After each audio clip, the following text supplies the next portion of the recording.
Welcome to our video, where we delve into the topic of aging and the often unnoticed habits that can affect our relationships as we grow older. Aging is a natural part of life, but it brings with it not just physical changes like gray hair and wrinkles, but also shifts in our behavior and interactions with others.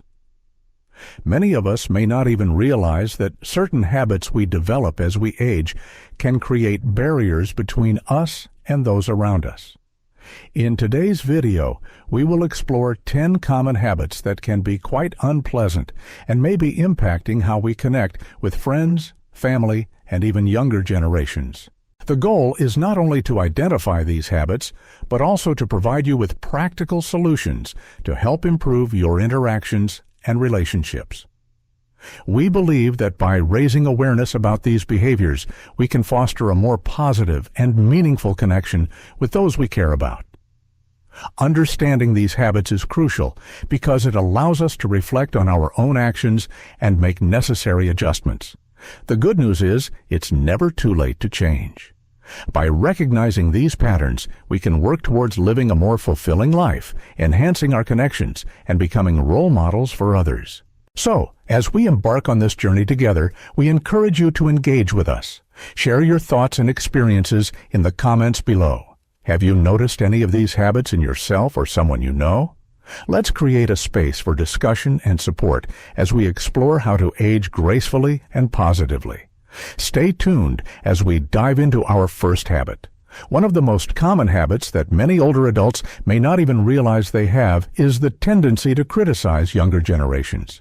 Phrases like, "things were better in my day," or "the younger generation just doesn't understand," might seem harmless, but they can create significant barriers between different age groups.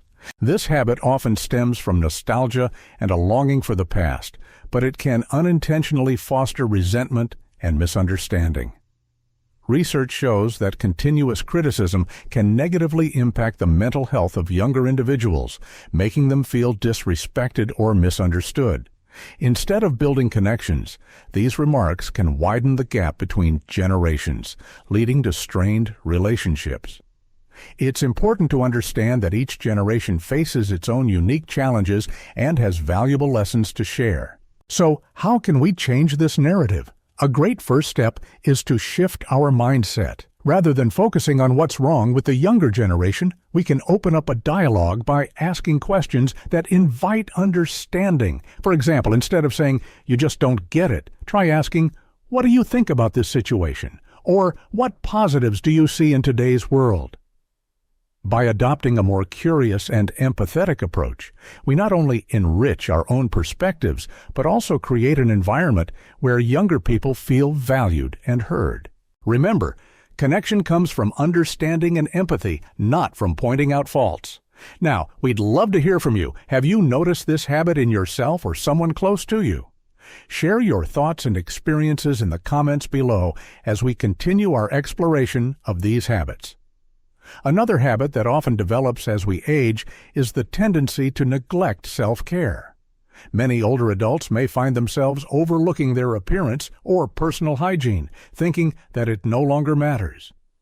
However, how we take care of ourselves can significantly impact how others perceive us and, more importantly, how we feel about ourselves.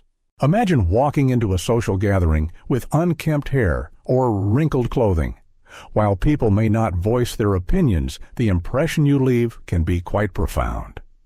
Studies have shown that maintaining a clean and tidy appearance is closely linked to professionalism, self-confidence, and social connection. When we neglect our self-care, we not only diminish our self-esteem, but also send a message to others that we do not value ourselves.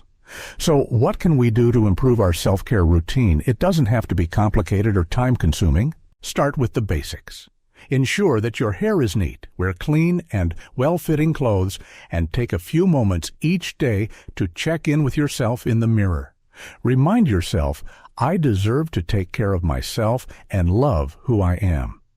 Additionally, setting aside time for activities you enjoy, whether it's reading, gardening, or any other hobby, contributes to your overall well-being. Self-care is not just about appearance, it's about nurturing your mind and spirit. Now, we'd love to hear from you. How do you prioritize self-care in your routine? Share your tips and experiences in the comments below as we move on to our next habit. Another common habit among older adults is the tendency to overshare personal health issues during conversations. While it may come from a genuine desire to connect or seek sympathy, discussing ailments, symptoms, or recent doctor visits in excessive detail can change the atmosphere of a gathering. Not everyone is comfortable hearing about medical conditions, and this can lead to discomfort or disengagement. Research indicates that conversations focused heavily on health can become a burden, making others feel overwhelmed or even anxious. When discussions revolve around illness, they often shift away from lighter, more enjoyable topics that foster connection and joy. Instead of nurturing relationships, these conversations can unintentionally create tension. So, how can we navigate this habit? A good approach is to balance sharing health updates with more positive or engaging topics. Instead of diving deep into the specifics of a recent diagnosis, consider framing your health journey in a way that invites discussion. For example, you could say, "I've been focusing on my health lately by trying new activities. Have you explored any interesting hobbies recently?" This not only shares your experience, but also encourages the other person to contribute their thoughts. Remember, meaningful conversations thrive on mutual exchange rather than one-sided narratives. By being mindful of how much we share about our health, we can foster more enjoyable and balanced interactions. Now, we want to hear from you. Have you noticed this habit in your conversations? How do you maintain a balance in your discussions? Share your thoughts in the comments below as we continue to explore these habits. As we age, many of us develop the habit of holding on to items that no longer serve a purpose in our lives. Whether it's sentimental objects from our past or household items we think we might need someday, the act of hoarding can create unnecessary clutter. This clutter not only takes up physical space, but can also lead to emotional and mental stress. Research has shown that a disorganized living space can negatively impact mental health, increasing feelings of anxiety and overwhelm. A crowded environment can send a message to visitors that we are resistant to change or unable to let go of the past.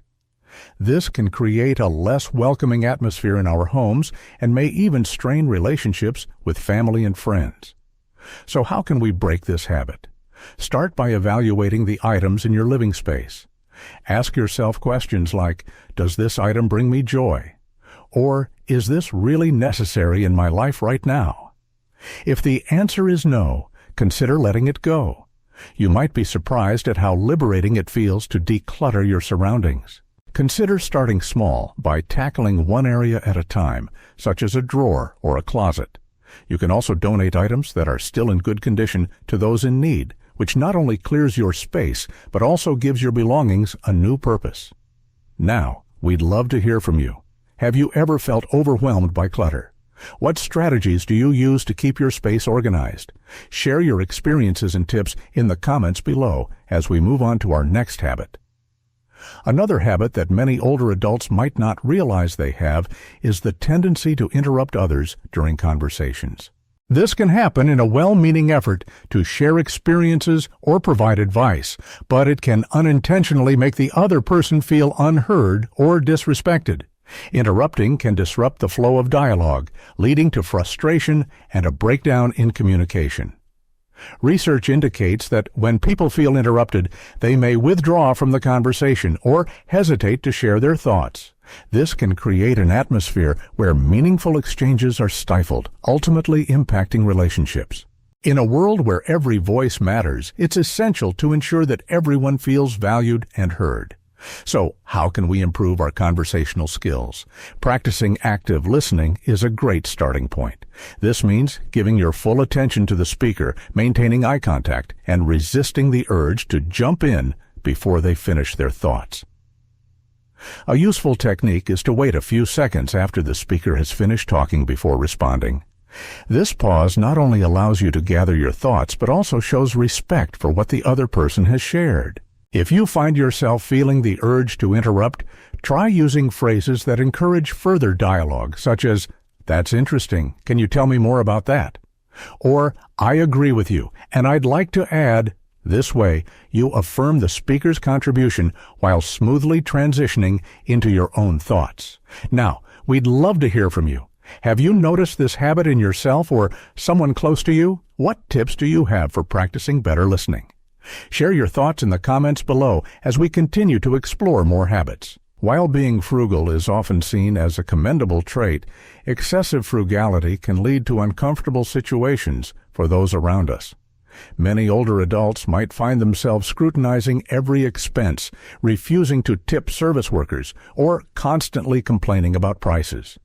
While these actions may stem from a desire to save money or be wise with finances, they can create tension in social situations and affect how others perceive us. Research shows that extreme frugality can sometimes be interpreted as stinginess, which may alienate friends and family. When we prioritize saving a few dollars over showing appreciation or generosity, it can send a message that we value money more than our relationships. This can lead to feelings of discomfort or embarrassment for both ourselves and those who are with us. So, how can we strike a balance between being frugal and being generous? Start by evaluating your spending habits. Consider situations where a little generosity can enhance your relationships, such as leaving a tip for a server or treating a friend to coffee. These small acts of kindness can have a significant impact, showing that you value the people in your life. Additionally, it's helpful to reflect on whether the money saved is worth the potential strain on relationships. Ask yourself, is saving this small amount truly more important than enjoying this moment with friends? By finding a balance between frugality and generosity, we not only enrich our own lives, but also strengthen the bonds we share with others. Now, we'd love to hear from you. Have you ever felt uncomfortable about spending in social situations? What strategies do you use to balance your finances with generosity? Share your experiences in the comments below as we move on to our next habit. As we age, it's not uncommon to find ourselves retelling the same stories from our past, often without realizing how frequently we do it.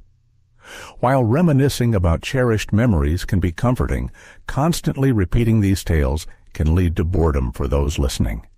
This habit may stem from a desire to connect or share our experiences, but it can inadvertently diminish the freshness and excitement of conversations. Research indicates that when listeners frequently hear the same stories, they may become disengaged, leading to a lack of interest in future interactions. This can create a barrier in relationships, as friends or family might hesitate to engage in conversations, fearing they'll hear the same anecdotes again. So, how can we keep our conversations lively and engaging? A great strategy is to ask open-ended questions that invite others to share their experiences. For instance, you could say, "What's something interesting that has happened to you recently?" This not only shifts the focus away from your own stories, but also encourages meaningful exchanges. If you do wish to share a story from your past, consider adding a new perspective or lesson learned from that experience. For example, you might say, "I remember when I traveled to France and it taught me the importance of embracing new cultures." This approach not only makes the story more relevant, but also encourages a richer discussion. Now, we'd love to hear from you. Have you ever found yourself repeating stories in conversations? How do you keep your discussions fresh and engaging? Share your thoughts and experiences in the comments below as we continue to explore more habits. In our rapidly advancing world, one common habit that can create a disconnect between older adults and younger generations is the reluctance to embrace new technology. Many people in this age group may feel overwhelmed by the fast pace of technological change, leading to comments like, "We didn't need these gadgets back in my day," or "I don't want to learn anything new." While these sentiments are understandable, they can inadvertently create a barrier to connection and communication. Research shows that resisting technology can limit opportunities for engagement with younger family members or friends who are often more tech-savvy. It can make interactions feel distant, as technology plays a crucial role in everyday life, from communication to sharing experiences. When we shy away from learning about new tools, we risk missing out on valuable moments of connection. So, how can we begin to embrace technology in a way that feels manageable? Start with small steps. Perhaps you can learn to use a messaging app to stay in touch with family, or join a social media platform to see updates from loved ones. Many community centers or libraries offer classes specifically designed for older adults to help them navigate new technologies. Additionally, consider asking younger family members or friends for help. You might say, "Could you show me how to use this app? I'd love to learn." This not only opens the door to learning, but also fosters bonding and shared experiences. Now, we'd love to hear from you. Have you encountered challenges with technology? What steps have you taken to adapt and learn? Share your experiences in the comments below as we move on to our next habit. As we age, many individuals may find themselves becoming overly sensitive to feedback or opinions from others. This heightened sensitivity can manifest in defensive reactions when someone offers constructive criticism or shares differing viewpoints. While it's natural to want to protect ourselves from perceived judgment, this habit can create unnecessary tension in relationships and hinder open communication. Research indicates that when we react defensively, it can lead to misunderstandings and can even discourage others from sharing their thoughts in the future. People may feel they need to tread carefully around us, which can stifle honest dialogue and lead to feelings of isolation.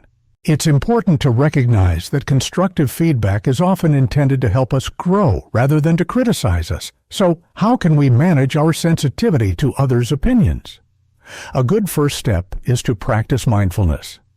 When receiving feedback, take a moment to breathe and reflect before responding.